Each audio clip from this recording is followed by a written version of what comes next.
Hello, everyone. I am very excited for this workshop, and we will be talking about the role of literacy in Latino students. I am Latina, and I raised a daughter in a public school system, and I'm very excited to explore the role of literacy in Latino students in our school system today.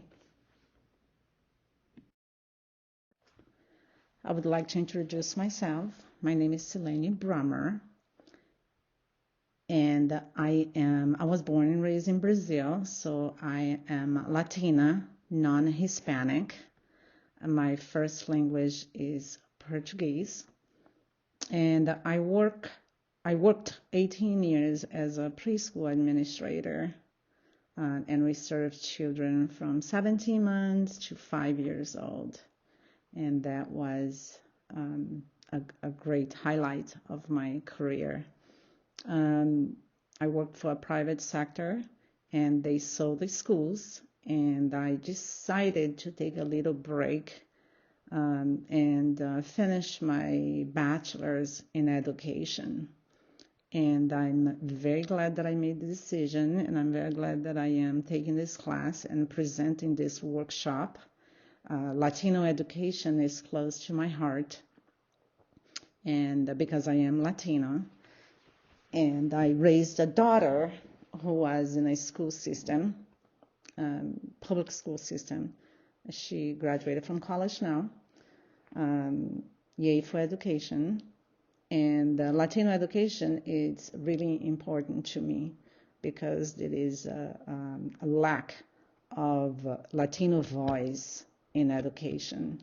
Are embracing our community and our languages and our cultures, and it's not great because the illiteracy among Latino is very high, and we have to end this situation, especially in California, that we have such a large Latino community, and I really would like to see, this is one of the reasons that I went to education, because I really would like to see some positive changes. The goal for this workshop will be to learn about Latino identity and how it is widely dismissed from Latino education in America. And my goal to the workshop is to acknowledge and highlight the importance of using Latino identity as a resource for Latino literacy. I did some research on the California standards for education, and the Latino community, the voices are not heard, and that's alarming, since California has such a large Latino population. The objective is to ensure that you teachers understand and embrace how culture and language applied in all forms of literacy in the classroom will engage the Latino community in learning. So the Latino community is the least literate community today in America, and we must change that. And by embracing the language, the culture, it will help the Latino students to learn. The goal for this workshop is to learn about the Latino identity and how the Latino identity is widely dismissed from Latino education in America. The Hispanics and Latino in California, it's 44.8% of the population. And yet, while I read the standards of education for the state of California, the Latino voice was not there in the standard. And that's alarming, since we do know that when we can relate to the material being presented to us, we learn so much better.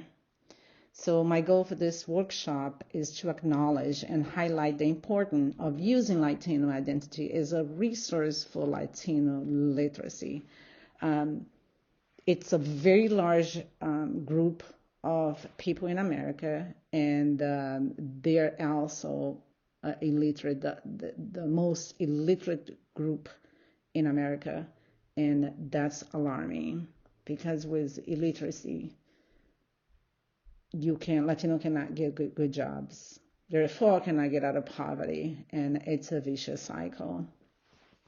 So the objective is to ensure that teachers understand and embrace how culture and language applied in all forms of literacy in the classroom will engage the Latino community in learning. And it is very crucial that we do educate our Latino community. And we also need to have teachers who are ready and willing to see the Latino community, the culture, the language, the way, everything to embrace and apply in a classroom is a tool for learning. And that will be crucial to teach the Latino students.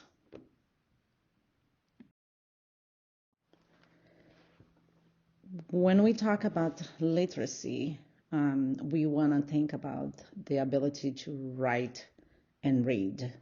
But with technology, that is no longer the only requirement. Of course, we need to read and write. But there's so much more with the use. Technology, it changed everything.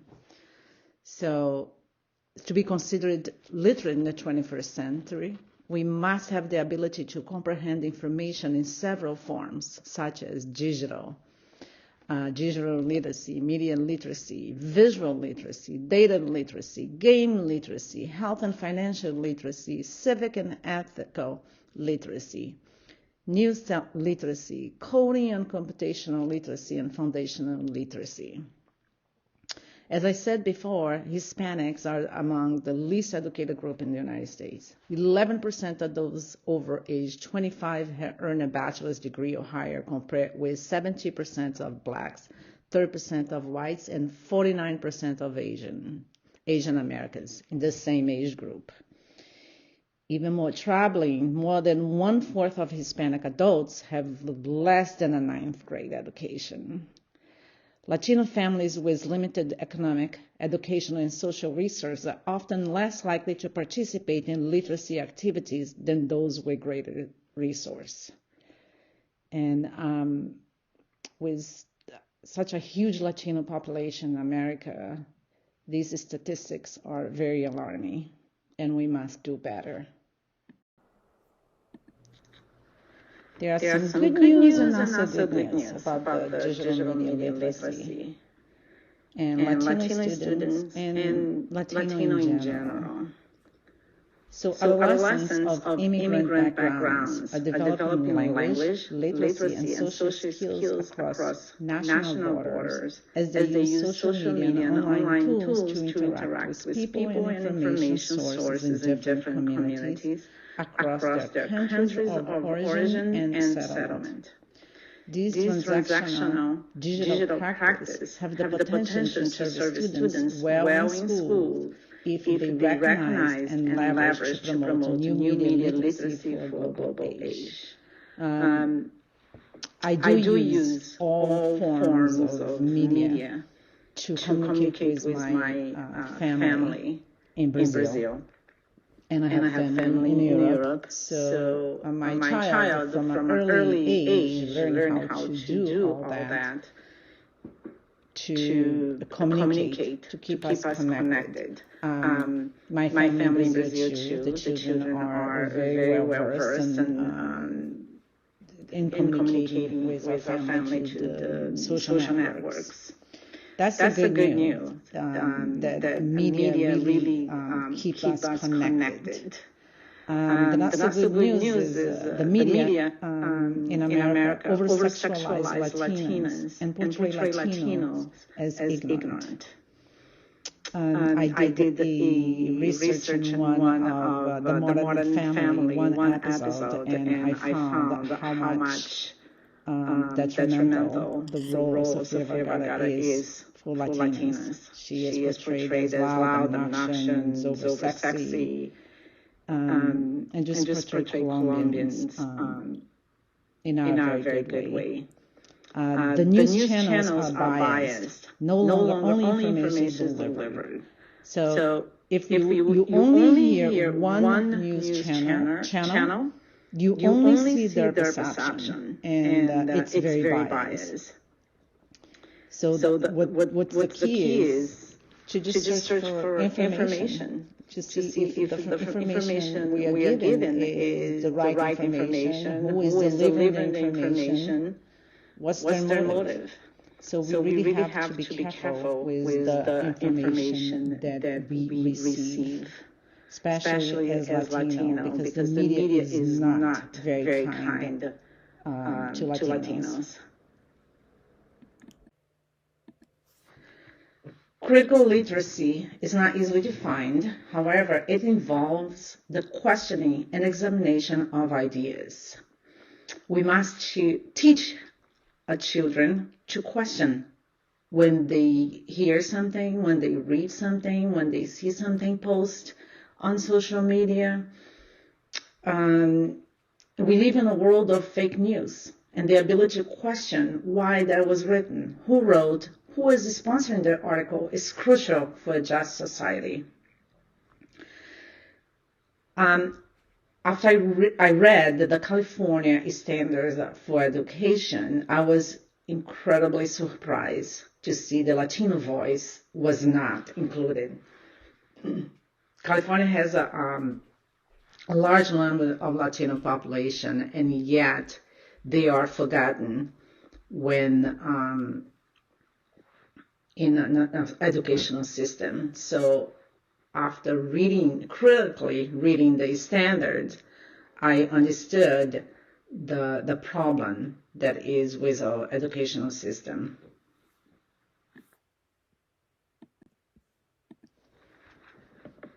Cultural literacy in Latino students. Language and culture play a significant role in how Latino students learn.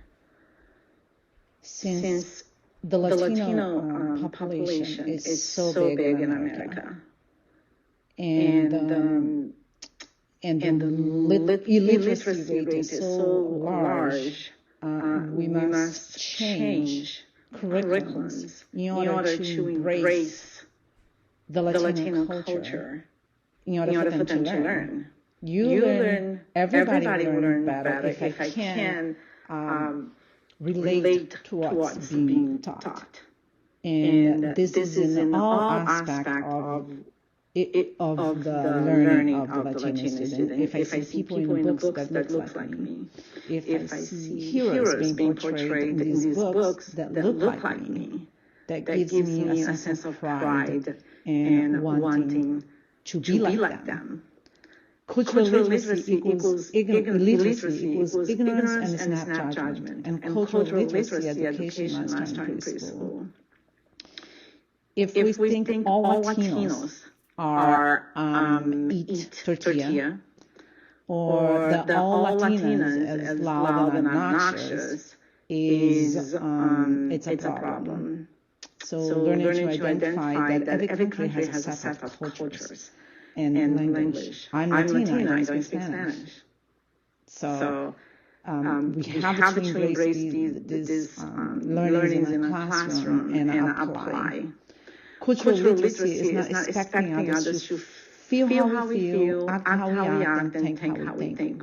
Every culture reacts differently to the situation.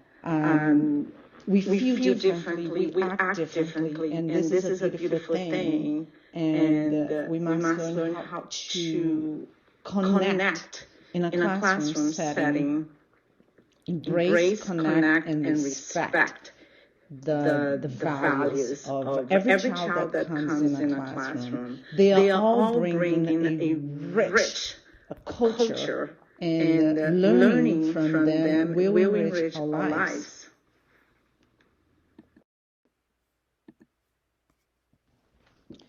Using multimodal elements to benefit Latino students. Young children naturally learn using elements. They rely on what they see, hear, taste, smell, and touch, along with printing words to learn and make sense of the world.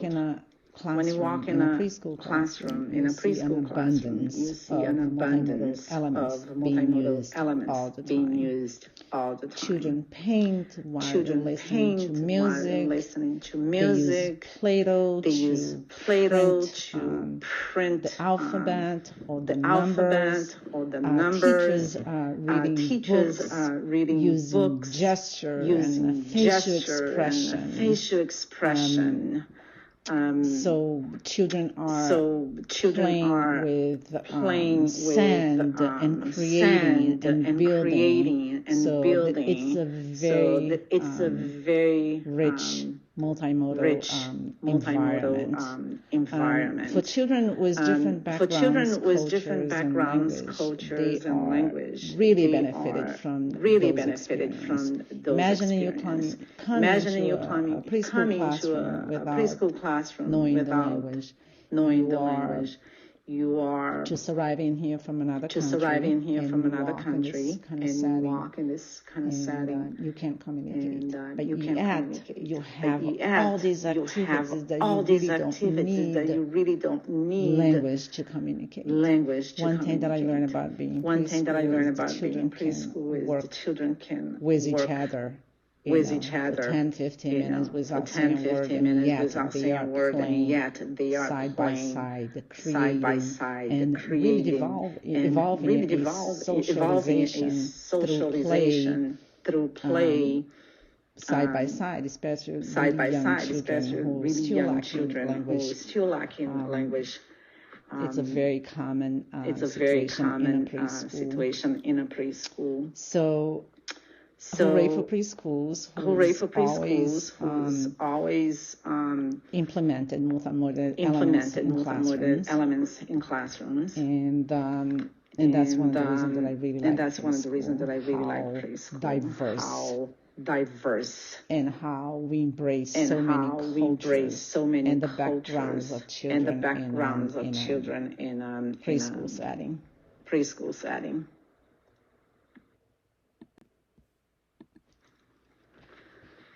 Key connections and takeaways from the class for this semester.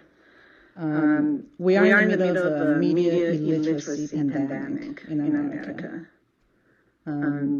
The fake news is taking over the way that people think, the way we vote, and that's a problem. And as a nation, it's not only America, it's a nationwide. It's a worldwide problem because we do receive so much information from all sources.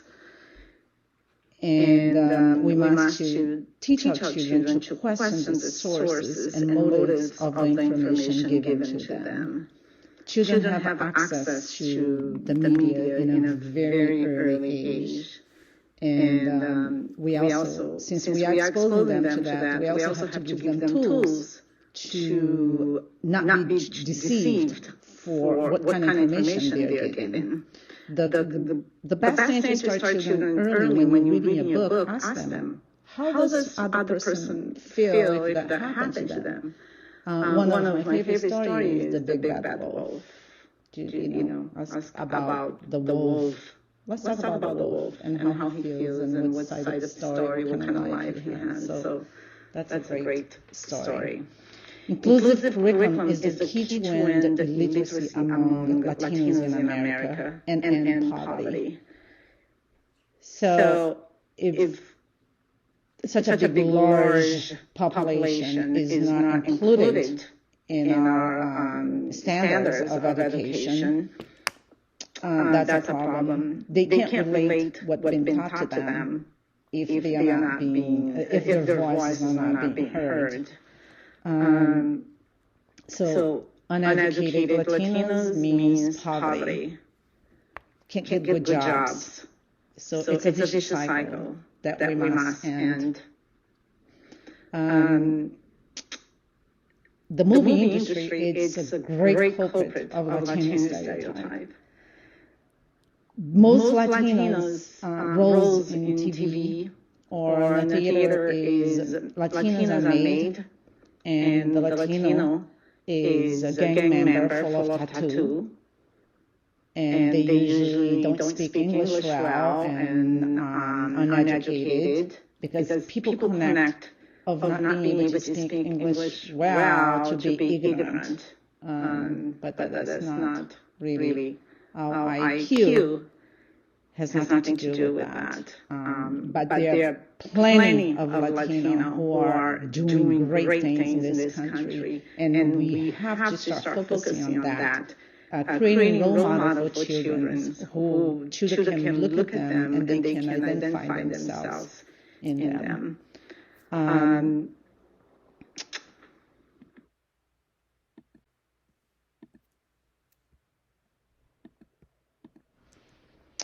So here's some opportunity to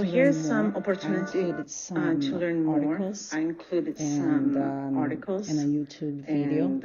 And the first one is American Latino Teen Study Struggles for Inclusion. And again, with such a huge population of Latino and growing all the time, in order to end the vicious cycle of poverty and ignorance. We must do better. We must have this community included in our education system. And make sure that we have teachers who are willing to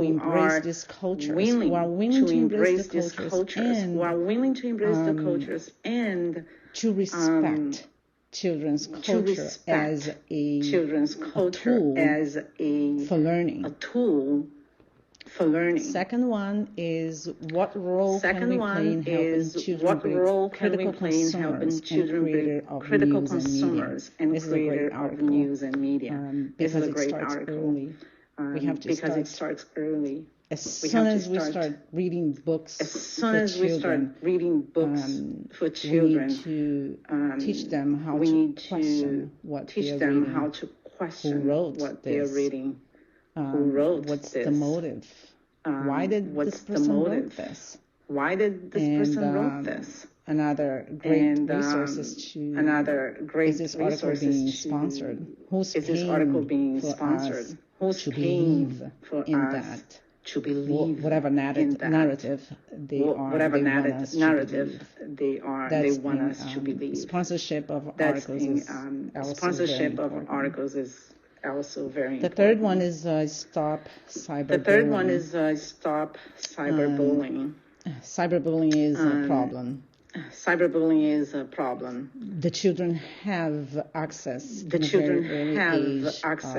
a very early age and being connected to others, and it's not always fun. Especially when you are picked on. And we need to learn to teach our children how to defend